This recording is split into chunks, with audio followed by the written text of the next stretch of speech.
ఒక student overall enhancement కి code Gyan దగ్గర ఎంత టైం స్పెండ్ చేయాల్సి ఉంటుంది సార్? సో ఒక స్టూడెంట్ వచ్చి మా దగ్గర ఎన్రోల్ అయితే ఏ ప్రోగ్రామ్ కి ఎన్రోల్ అయినా సరే 4.5 hours ట్రైనింగ్ సెషన్ ఉంటుందండి. లైవ్ ప్రాక్టికల్ ట్రైనింగ్ ఉంటుంది. అంటే థియరీ క్లాసెస్ ఉండవు. కంపెనీకి ఇండస్ట్రీకి ఏం కావాలి, ప్రాక్టికల్ కోడింగ్ స్కిల్స్ కావాలి. సో ప్యూర్ కోడింగ్ స్కిల్సే ఉంటాయి అనమాట. 4.5 hours క్లాసెస్ ఉంటాయి. ఈ 4.5 hours లో ఫుల్ స్టాక్ అన్నప్పుడు మనకి ఫ్రంట్ ఎండ్ వస్తుంది, బ్యాక్ ఎండ్ వస్తుంది.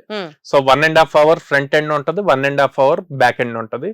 And rest 1.5 hour aptitude reasoning and communication skills ఉంటాయి అన్నమాట. తర్వాత 2 hours ప్రాక్టీస్ సెషన్ ఉంటుంది. ఈవినింగ్ మళ్ళీ 1/2 hour to 45 minutes online exam ఉంటుంది. ఆ రోజు వీళ్ళు ఏం నేర్చుకున్నారు, ఇది ఒక full day session. Full day session అండి. మార్నింగ్ 9 కి వచ్చి ఈవినింగ్ 5 దాకా ఉంటారు, లైక్ కాలేజ్ లాగానే. So Monday to Saturday same procedure ఉంటుంది. మండే టు సాటర్డే ఏదైతే నేర్చుకున్నారో సండే రోజు ఆ వీక్ మొత్తం మీద కలిపి మళ్ళీ మాక్ ఇంటర్వ్యూ ఉంటుంది.